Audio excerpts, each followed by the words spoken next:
Hi, everyone. Welcome to Get Your Head Out of Your Assay, the show where we talk with assay experts about the nuances of assay development that often extends beyond the well and protocol. Today, we welcome an icon, a role model, a biotech entrepreneur, an author of 7 books and over 225 publications. He is currently a venture partner at Atlas Ventures, an advisor at Google Ventures, an adjunct professor of systems pharmacology and translational therapeutics at the University of Pennsylvania Medical School, and a judo master. Please welcome Bob Copeland.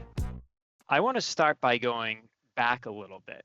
Say, what piqued your interest in this idea of interactions between enzymes and substrates or proteins and ligands? Where did your interest come from, and how did this really become a main focus of your career? Sure. So when I was an undergraduate, so let me take a step back and say that I grew up in a family of very limited financial means. And because of that, going to undergraduate full time was just out of the question. And so I wound up doing my undergraduate work at night at a school called Seton Hall University, that at the time, and I think still, has the only fully evening program that is accredited by the American Chemical Society. And during my undergraduate work, I became very interested in physical chemistry. I took a lot of advanced mathematics courses, and when I got to PChem, which most chemistry majors just dread, Mhm. I was fascinated. I found it so logical and it made so much sense to me. And at the same time, I started doing some work in one of the um, uh, faculty members' labs, also at night. And that was work at the intersection of inorganic chemistry and biology. And that really got me excited. And I decided what I wanted to do was apply physical chemistry to biological problems. And so that's how I chose graduate school. I wound up going to Princeton University and working with Tom Spiro, who was focused on a technique that some people have heard of. It's a vibrational technique called Raman spectroscopy. Mhm. And that lab was working on using Raman spectroscopy to study structure and structural changes in proteins. And that became the basis of my thesis. And then I just continued on that theme of applying physical chemical principles to biological problems as a postdoc. And it was really as a postdoc that I started to learn more about enzymes, and enzymes seemed like the perfect system for the application of physical chemical principles to biology. And then, from there, it just was a question of learning about the physiological and the pathophysiological relevance of enzymes that really drove me to the application of biochemistry and biophysics to drug discovery. It's a fascinating story, and I think a lot of biochemists, biologists, chemists that are doing early assay development often treat enzyme kinetics as a checkbox, right? So measure linearity, calculate a Km, and Right. move forward. Are there situations where, in your experience, where the enzyme kinetics can actually change the strategy on how you either understand enzyme mechanism or even pursue a drug discovery campaign against that target? That's a great question. I think the answer is absolutely yes. And I would say that not only the enzyme kinetics, but really taking a more holistic view of what is the physiological function of that enzyme and what are the physiological conditions under which that enzyme uh, works. So part of that is really understanding what substrates to use, what form of the protein. A lot of times in the kinase field, for example, people have gone to screening with just the kinase domain. And probably 90% of the time that's fine. But sometimes domains outside of the active domain can have a great influence on substrate interactions, enzyme kinetics, and inhibitor interactions. And for example, we learned that at GSK when we were working on a particular kinase, and the team had screened the kinase domain alone, and we got a certain set of inhibitors. And I insisted that we redo the screen with full-length protein. And when we did that, we got a completely different set of inhibitors. And uh, the inhibitors from both screens were taken forward, and ultimately what prevailed was a inhibitor that bound to an autoregulatory domain, not the kinase domain itself. And so that was an important lesson that, thinking about what is the physiological form of the enzyme, what are the physiological forms of the substrate, what is a pH, ionic strength, et cetera, can make a huge difference. Another example, again, from my GSK days, we were working on kinesin spindle proteins that bind to microtubules, and those interactions are almost entirely electrostatic. And we had a compound series that was identified from screening. It had this peculiar uh, parameter that it was more potent in cells than it was in cell-free enzyme assays, and that confused me. And so we started doing systematic studies, and one of the things we did was to change the ionic strength. The original assay was done with no salt, and we found that we couldn't run at fully physiological salt because that just disrupted the microtubule enzyme interactions too much.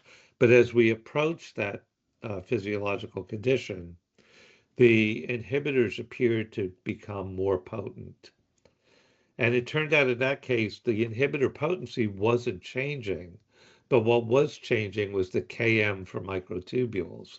And because the compounds were competitive, that made them look more potent. So my big advice in thinking about screening, whether it's high throughput screening or SAR screening, is really try and build assays that, to the extent practical, faithfully recapitulate the physiological situation. So let's stay on that for a second, because I think there's always this kind of debate of, do you go a cell-based assay or do you do something more biochemical? Biochemical may be more direct, cellular, more physiologically relevant. Where do you find the balance between them? And is there something, is there an advantage of doing one or the other first? Well, I think the main advantage is that in the early days of screening, you often find compounds that have modest affinity and modest cell permeability. And so if you went right out of the gate with a cell-based assay, you run the risk of missing a lot of potential starting points. And of course, it's only through SAR that those starting points evolve into things that have the potency and the permeability and the other physical chemical properties that allow them to be active in cells. I can't account how many programs I've been involved in that have started with a very modest compound, no cellular activity, but then as we drove the potency, the permeability, the solubility of the compounds, suddenly the cellular activity appears. So I'm a strong proponent of using cell-free biochemical assays for initial hit finding. But again, your ultimate goal has to be to have an assay that correlates well with the intracellular activity of that target. The more that you can make those assays reflect the physiological condition, the better. But that has to be balanced with practicality, right? It's not always straightforward to get a full-length enzyme. Uh, there may be problems with stability and solubility, et cetera. And so, yes, of course, you always have to make those compromises, but make those compromises in um, a well thought out way. Mhm. And when it comes to substrate choice, so we both spent some time in the epigenetics field, Yes. and a lot of these enzymes act either on chromatin or histone proteins, and yet many of the biochemical assays use peptides or short oligos for any DNA methyltransferases, for example. How do you balance the choice of substrate when doing a full screen with oligonucleosomes may be challenging, problematic, expensive, but a short peptide may not recapitulate the environment or even the full set of interactions that a protein may have with its biological substrate? Yes. And again, this becomes a balance between rigor and practicality, right? So I would say that many times working with a protein-based substrate is challenging for a high throughput type of screen. And so I would probably say, for practical reasons, go with the peptide, but I would have a lower throughput screen with the full length protein substrate. And I would use that to pressure test Mhm. SAR and make sure, at least for sentinel compounds, that you're getting correlated activity. And if you're not, then it's worth digging in and finding out why am I seeing differences between the protein and the peptide substrate. If it's just a matter of potency, IC50, there's a, Mhm. a lot of reasons why that may be the case. I don't care if the IC50s are precisely the same. What I care is that they are correlated, that over a series of compounds, I see a nice straight line relationship between potency against peptide substrate, potency against protein substrate. You mentioned a term there, IC50, which a lot of Yes. people use in SAR to measure potency of compounds. Can you talk about how that term is utilized versus a Ki measurement, and Sure. when is one more important or relevant than the other, and how does this speak towards mechanism of action? Yes. So an IC50 is a phenomenological measure of potency under a specific set of assay conditions. And the Ki really relates directly to uh, the equilibrium dissociation constant for the enzyme inhibitor complex, which in turn relates directly in a logarithmic way to the Gibbs free energy of binding. And so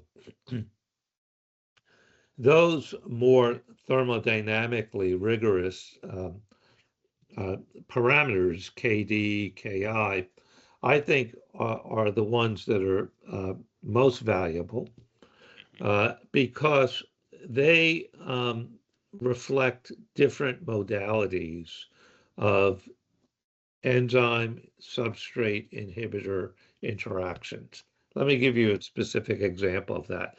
If you have a competitive inhibitor, um, the degree of potency that you will see, the apparent KD or the IC50, is going to change with substrate concentration in a very well-defined way.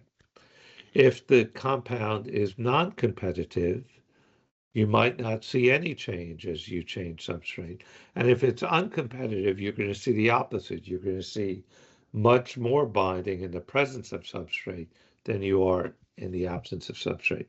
So I think it's perfectly fine to use IC50 values for routine screening, but it's very important early on in a screening campaign or an SAR campaign to know what modality of inhibitor you're working with. So I think that KDs are the best measure of the true affinity of the compound, but it's important to know how those apparent KD values vary with substrate. And in many cases, the enzyme will have more than one substrate, and you want to know how variation in each substrate concentration affects the apparent affinity of the compound. And so that gets into this idea of KD versus residence time for potency. Yes. I often see SPR traces, I call them a top hat, where it's rapid on, rapid off, but it gives a very potent KD. Yes. Do you get more excited about that or something that may have a weaker KD but has a longer residence time? And how much does the biology really drive whether you pursue compound A or B in that situation? It's a great question, and a lot of times you don't understand the pathophysiology well enough to make a decision on that until you get into in vivo assays.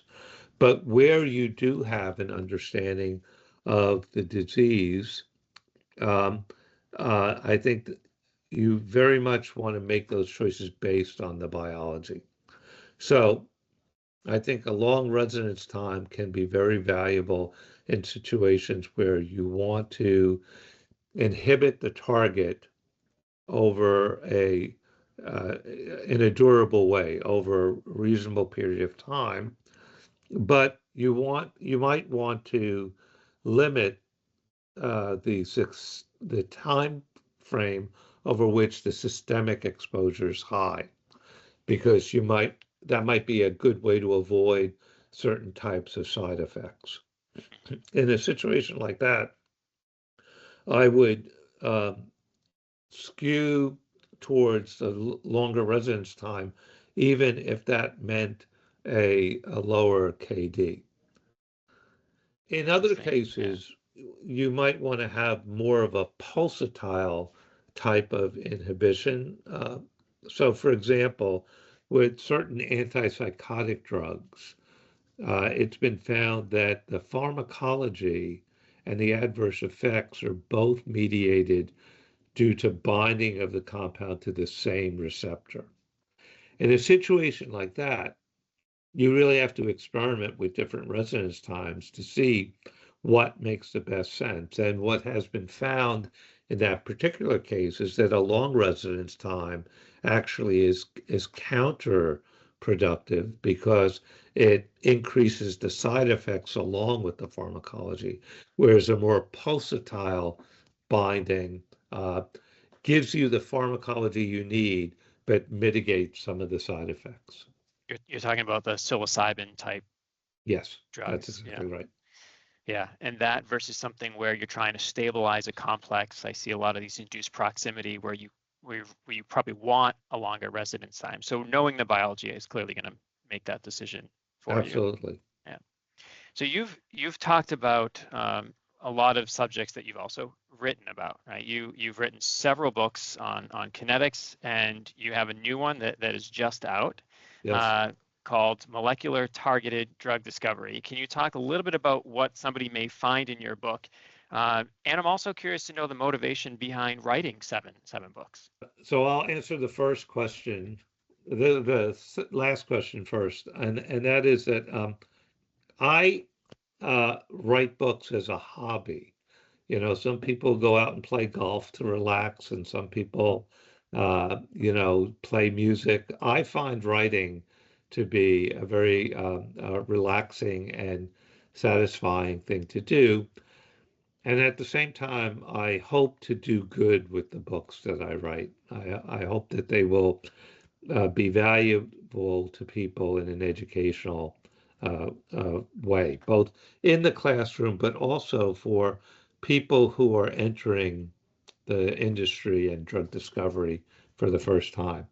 And that latter aspect was the main motivation for this most recent book.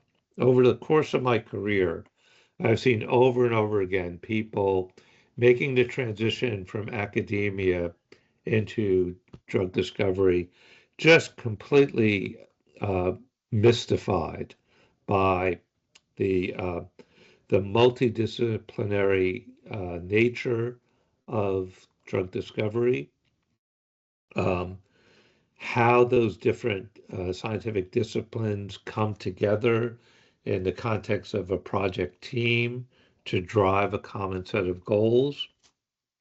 Why, and this is getting back to an earlier question of yours, why are we so rigorous and so focused on quantitative data in drug discovery as opposed to some of the more categorical type of data that you find often in academic biological sciences? And so I've seen people struggle over the course of my career to assimilate and make that transition. And so the reason that I wrote this book is because I felt that there really needed to be a textbook that would help people make that transition, that would introduce them to drug discovery in a conceptual way, um, to the idea of multidisciplinary teams, how the different pieces come together, why the need for more mathematical treatments and highly rigorous quantitative data of everything from biophysics to biology to to animal pharmacology, et cetera. And so that was my goal, is to create a book that would be approachable and readable for newcomers at the graduate level, maybe senior undergraduate, but also for physicians, for people in business development, for people in drug discovery and allied fields that were new to the area. It's interesting that you write books to relax. I wrote a book. I, It's for like 4 to 6 year olds, so it's a slightly different audience. I am aware of that, yes. I play golf too, but then I think I need to write to feel better about my Yeah. golf game. I played golf once and I was told this is not your game. So The last thing that I'll ask before we close, and you mentioned this a little bit, but I'm curious if you had one general piece of advice for anyone who's starting an assay development drug discovery program. What is the absolute one thing that you want them to be mindful of or consider as they're getting started? so I think the one thing I would say is um, focus on understanding the physiology of the system that you're working under. Try as best to recapitulate that with the appropriate balance of practicality, but pay attention to the data. And why I say that is because so many times in my career, we've had preconceived notions of how the data should look, and then something just doesn't make sense. And it's very easy to dismiss that as a spurious result or as an outlier or something like that. But oftentimes, that data that isn't fitting your preconceived notions is telling you something important. And so, my one piece of advice to people across the multiplicity of scientific disciplines in drug discovery is if something doesn't make sense at first, go back and look at the raw data. And if you're still confused, go back and look at the raw data. And then when everything else fails, go back and look at the raw data and really scrutinize it. Don't rely on instruments to calculate your IC50 or whatever. Really look at the raw data. Does it make sense? And if it doesn't make sense, ask yourself why. Because a lot of discoveries start that way. And I think, to quote a recent Nobel laureate, Bob Dylan, When something's not right, it's wrong. That's excellent advice. Thank you again for doing this. Bob Copeland, author of 7 books, the latest molecular targeted drug discovery. Is there an eighth one coming? Uh, Not at the moment. Right now, I'm editing a volume of methods in enzymology on the topic of enzymology and drug discovery. So that's what I'm doing this year, and I'm very excited about that. But I never say never. Something else might catch my interest. So I apologize for this reference, especially if you're an Eagles fan. But Tom Brady, 7 Super Bowl rings. You have 7 books. You might be considered the GOAT of enzyme kinetics. Well, that's very generous of you, Zach. I appreciate that. And, I but appreciate you doing this. Thank you so much for your time. Really grateful to have this conversation and looking forward to getting my copy of Molecular Targeted Drug Discovery when it comes in. thank you. My pleasure to do this.